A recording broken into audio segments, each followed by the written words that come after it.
Hi everyone. So, this is just a quick video about some of the games I played in 2018, mostly to let you all know that I'm still alive. But first, a quick update. I know it's been a while since the last proper video, but I am still working on things. It's just that I don't have as much time as I did last year at the moment. I'm currently studying for a master's, and that's taking up a lot of my time and energy. Progress is still being made, just slowly. Things are going to be really busy for me through to the end of March, but after that I should have more time to work on videos. I'm hoping to get something out in the next couple of months anyway. Probably something a little bit smaller than the Killer 7 or Mass Effect videos. As is probably self-evident, the Silent Hill 4 video was intended to be out for Halloween last year, and as you can probably tell, that didn't quite happen. I have all the footage I need captured and I've written a draft of the script, but by the time I did that, Halloween had come and gone, which kinda bummed me out. I'm still interested in making it, but it still needs some work and probably won't be the next video. I'm currently working on something more small and manageable, but it's still a game very near and dear to my heart, and I'll have a lot to say on it. I don't want to spoil what it is, so I don't tease a video that won't come out for ages again. All I'll say is that it's pretty radical. That's basically it. Alright, enough of this bullshit, let's talk about some video games. Dissidia Final Fantasy NT is kind of a sad reminder that multiplayer games are ultimately beholden to, and prisoners of, their player counts. This is a fantastic game that I always have a blast playing, but unfortunately, a lack of content, a bafflingly designed single player experience, and the fact that the game was restricted to 3-on-3 battles exclusively seemed to turn a lot of players off the game. It's a shame because, like I say, it really is a blast. As arbitrary as it may initially seem, the 3-on-3 format has really given Dissidia a lot more depth, with characters now designed around specific roles in a team situation, with vastly different playstyles as a result.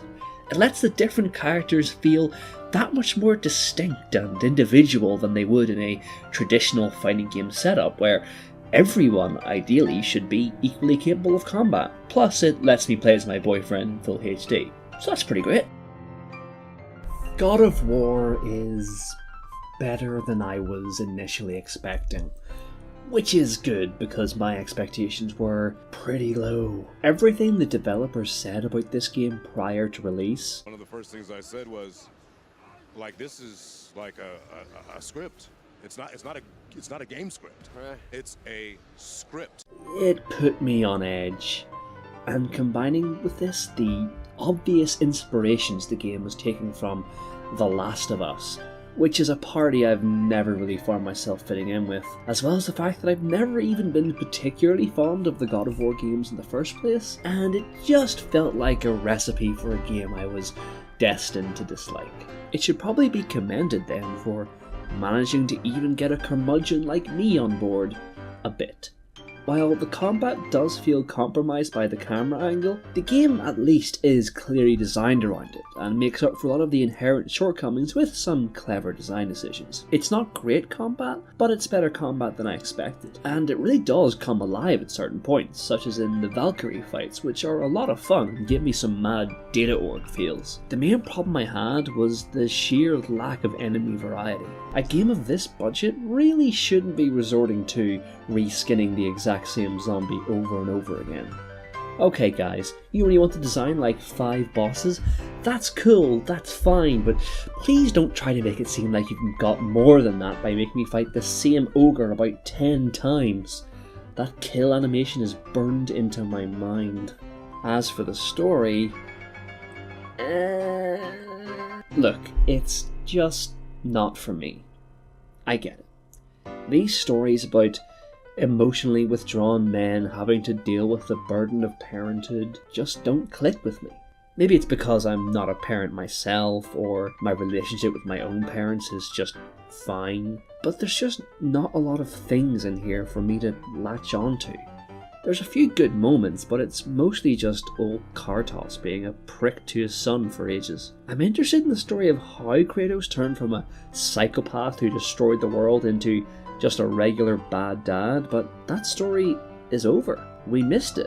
It happened between games. I like the dynamic between the main cast well enough, but the overall story is just one I struggle to get invested in. It's also a story that isn't even really resolved by the end, with a lot of sequel hooks left dangling, which is honestly pretty lame. It's hard to take it as a cohesive artistic achievement if it isn't even able to fully conclude itself by the end. Overall, I admire the craft, but the thing it makes, it just doesn't say anything to me.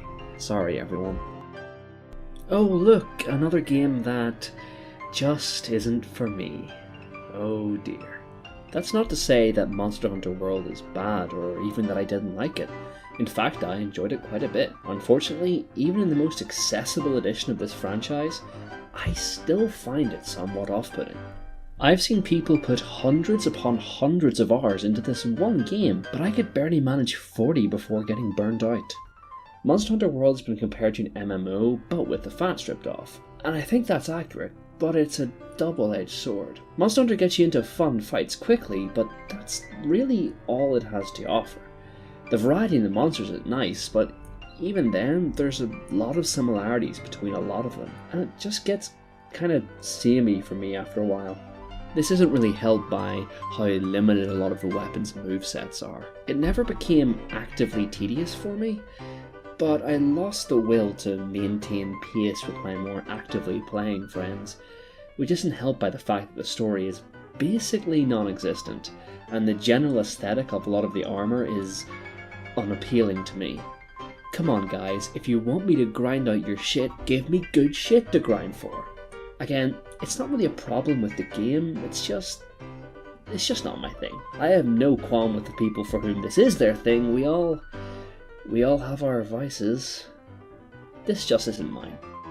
Civilization 6 felt more than a little unfinished when it first launched, despite having a lot of great ideas. Thankfully, Rise and Fall did a lot to make the game a more fully fleshed out experience. The new Golden Age mechanic is great, as is Loyalty, which reorients the game to be more balanced towards more balanced playstyles, rather than making any non-min-max build worthless. I also really like the emergency system, which is kind of a soft rubber banding for people in the late game. The new approach to alliances mean that big wars between lots of empires at once is far more likely to happen, especially in the late game, but unfortunately this does slow down the late game a hell of a lot, and the late game in Civ 6 was already pretty slow anyway. However, that's really the only blip I can think of on what's otherwise been a really successful expansion overall. While I don't think Civ 6 has eclipsed Civ 5 in terms of quality, I'm not sure it needs to do that to be worthwhile.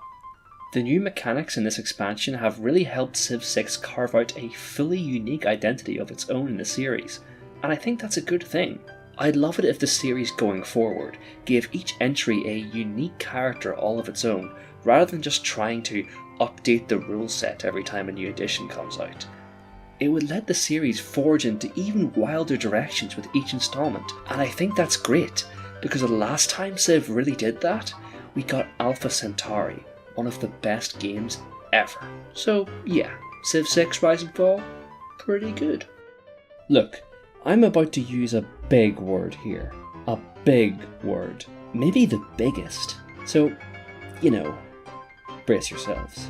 I feel like Into the Breach might be pretty much perfect. It's an incredibly lean, tight game, but there's so much to like within that small package. Every turn feels like a puzzle you can work out to find an optimal solution, a solution that feels so triumphant when you do find it because of the consequences of failure. A single fuck-up can ruin an entire campaign and turn the tide of battle, just like one masterful move can save thousands of people. Because of how impactful every single turn is, every battle feels like a disastrous turn of events, teetering on knife's edge, or like you're the greatest tactician to ever live. Into the Breach is an absolute masterclass in doing more with less, and if you have even the slightest interest in tactics games, you need to play it. It's becoming increasingly difficult for me to admit this, but I really like Final Fantasy XV. I don't want to go into too much detail about the game, future video spoilers, but suffice to say, this is a very important game for me, and playing it through again on PC earlier in the year was just delightful. As far as the post-release content goes, Episode Gladiolus was a lot of fun, Episode Prompto was not. and Episode Ignis reduced me to a wreck like only this game knows how. The Royal Edition content? Well, that's tricky. The Armiger Unleashed is brilliant, and is something the game should have had at launch, but locking it away till the endgame is an utterly baffling decision. I like the new boss fights added to the final dungeon, but I think the redoing of the final area as a whole ruins the mournful and wistful atmosphere that originally made this part of the game so memorable. Still, the changes don't impact the quality of the game too much, and the soul of this very special game still remains intact on PC. And you can dress Noctis up as Gordon Freeman now? I guess that's a thing people wanted? ? The fundamental problem with a lot of retro revival games, even the good ones, is that they settle on emulating the classics of the past, without realising that after years of progress in design, just doing the same things as older games makes the new game feel startlingly behind the times, even compared to those same older games, which were innovators and changemakers in their own time. There's not much value in revisiting the past if you don't have something new you want to say with it, and there's few retro series that understood this better than Castlevania, a franchise that continually reinvented itself every few installments, and most recently reinvented itself into the grave. Bold move there.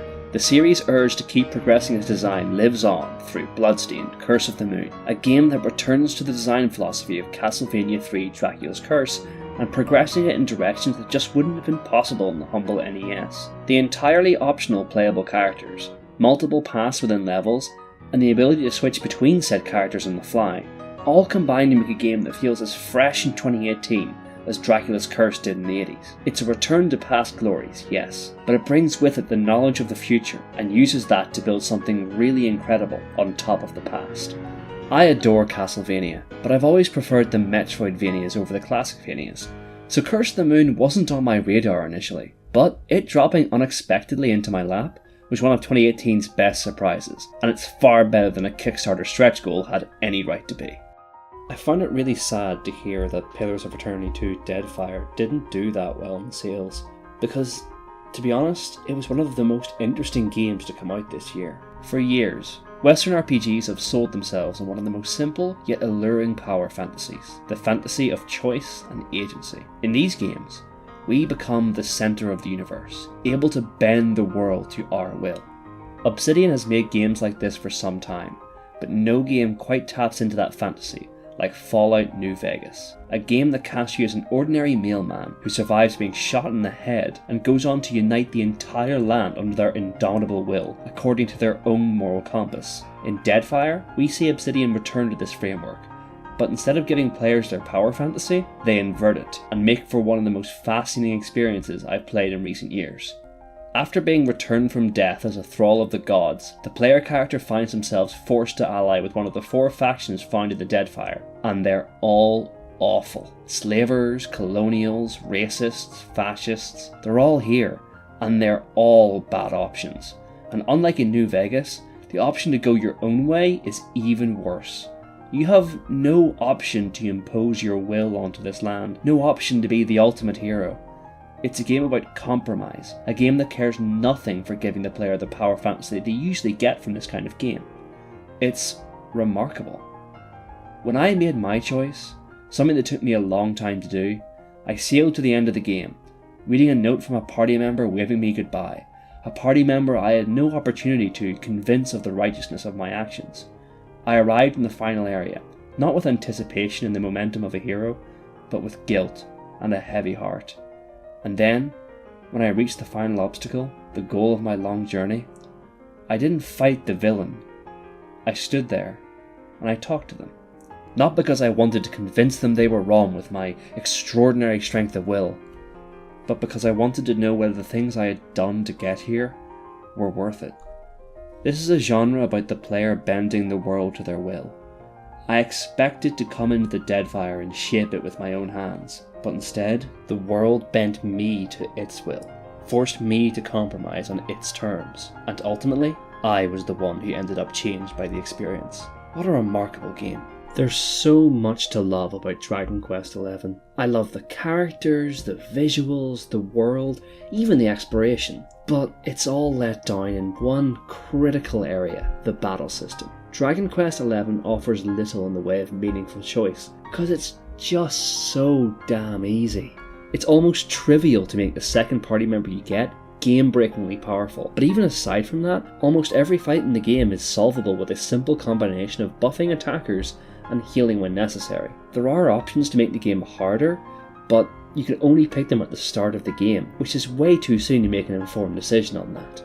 Comparing it to JRPGs like Shin Megami Tensei 4 and even Octopath Traveler, it just comes off so short. But Dragon Quest XI isn't just an outdated entry into the genre, it's a stagnant entry in its own series. Most of the Dragon Quest games bring some kind of gimmick or innovation that has made it feel unique. 2 introduced parties, 3 introduced custom parties, 4 had multiple quests, 5 had the marriage system, etc, etc. Dragon Quest XI is, for the most part, largely a reprise of 8, with the added elements feeling either undercooked or just vapid. I'm not saying that innovation is inherently a virtue and that Dragon Quest XI is somehow lacking for not having it, but at the same time, tradition is not inherently a virtue either. And the longer I played Dragon Quest XI, the more I felt I had seen all this before, better elsewhere. And this isn't even mentioning the soundtrack, which, even in orchestral form, is kind of lame. Don't take this to mean I dislike the game. I like it a lot and I'm still playing it, but I just feel like it could have been so much more. I wish I could love it. But I don't, and I'm kind of sad to say that. Okay, so Yakuza Kiwami didn't come out this year, but I just had to mention it. The nicest man in Japan walks around solving everyone's problems with the power of the most violent non-lethal punching I've ever seen. It's so mad and so brilliant. The combat system is a little simplistic considering how much fighting you do, but it's always entertaining thanks to those animations and just how over the top it all is. And the story. Oh, the story.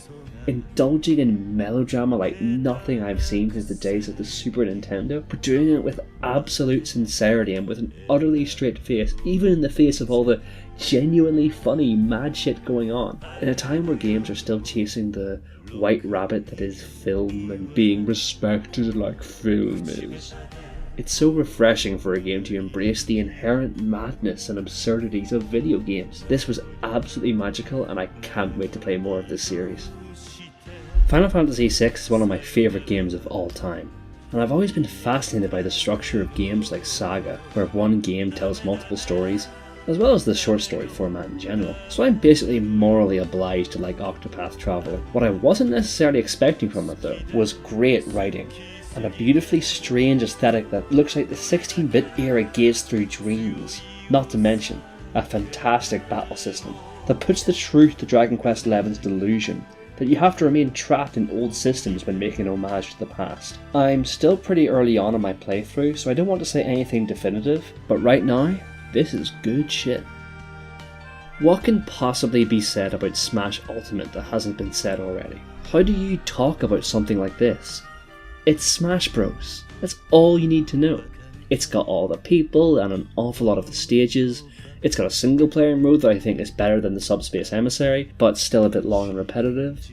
Look, I could just sit here and list the things I like and the things I don't, but to do so just feels redundant and petty. Smash isn't a story I can critique, a mood I can feel, a system I would feel comfortable reviewing.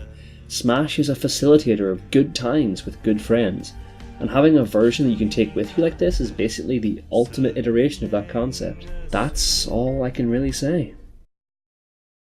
Is that it? I think that's it. Hold on. Yeah, those are the games that stood out to me this year. But there's nothing there that really affected me, really hit me the way a game of the year probably should, except for Final Fantasy 15, which I originally played in 2016. There's gotta be something, right?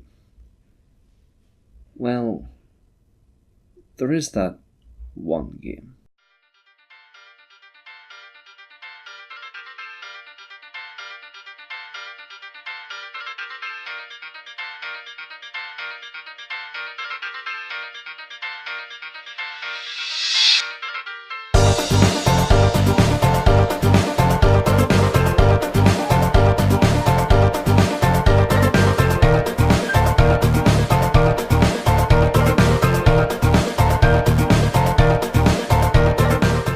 I first played Undertale when it came out in 2015, and it hit hard. Not for any individual reason. It's not like Final Fantasy 15 where a particular aspect of the game resonated with me. It was more just how good it was on every level and how effortless that quality felt. You see, earlier that year I made a little game. It's a terrible piece of shit made in RPG Maker and no one should ever play it if they value their sanity. But back then I was proud of it, proud of what it said. But in the time between making it and releasing it, Undertale came out, and it said everything that my game said, but completely better in every way. It rendered my own efforts utterly meaningless in the face of it. It was a hit to my confidence, to say the least. But I moved on, made more things, and then Deltarune came out, and once again I just feel hopelessly, totally outclassed by Toby Fox. I thought maybe 3 years of time would see me mature, see me be able to play this and not feel pangs of inadequacy, of jealousy. Deltarune is good, you don't need me to tell you that. Only the introductory chapter is out, and the things it says are still remarkable, still weighty. It could be a full game, and I would still rank it as one of the best games of the year. But it's not. It's a demo. 3 years between then and now. Since then, I graduated university, went back to it, I started a YouTube channel, and Toby Fox is still so good at what he does, he made me feel like I've done none of that. Deltarune is so good, it made me feel bad. How's that for a recommendation?